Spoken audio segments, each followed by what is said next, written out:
Les professionnels de la communication ont procédé au retrait de leur accréditation ce matin au ministère de la Communication et des Médias avant de se diriger au ministère de la Réforme des institutions pour l'établissement du badge d'accès. Yolande Ekwara, Richard Evindi Mouba, Janton à Guérongonchou.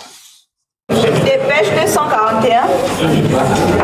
À quelques heures de l'ouverture officielle du dialogue national inclusif, le comité technique en charge de la couverture médiatique du dialogue met les derniers bouchées pour la réussite de cet événement.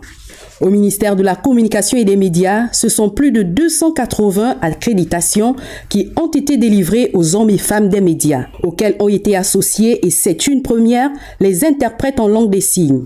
C'est un dialogue inclusif, ce qui veut dire que tout le monde, aussi bien les personnes valides que les personnes handicapées, et notamment les sourds, qui ont un problème de réception d'informations, ont le devoir et le droit de participer à ce dialogue-là.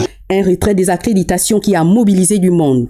Toutes les dispositions sont prises afin que les médias qui sont retenus soient justement en possession de leurs accréditations et que le processus se passe très bien pour que les médias au final puissent jouer leur partition pendant ce grand raout.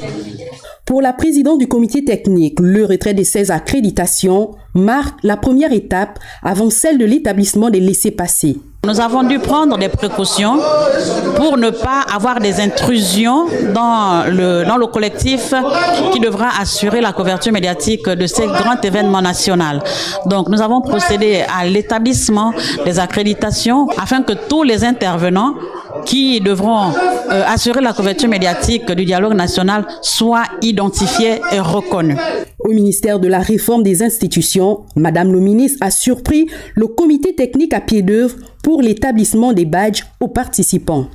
Le dispositif sécuritaire veut qu'il n'y ait que les médias accrédités qui soient sur site, parce que le président de la République va être sur place et donc il est nullement question d'ouvrir large. En revanche, en ce qui concerne donc les populations, voilà, les tribunes, les gradins seront ouverts, donc les gradins du palais de sport seront ouverts pour accueillir le maximum de personnes. Ce dialogue national inclusif qui s'ouvre ce 2 avril va s'étendre jusqu'au 30 avril 2024. Et ce sont plus de 500 participants et plus d'une soixantaine des médias attendus à ce grand rendez-vous historique.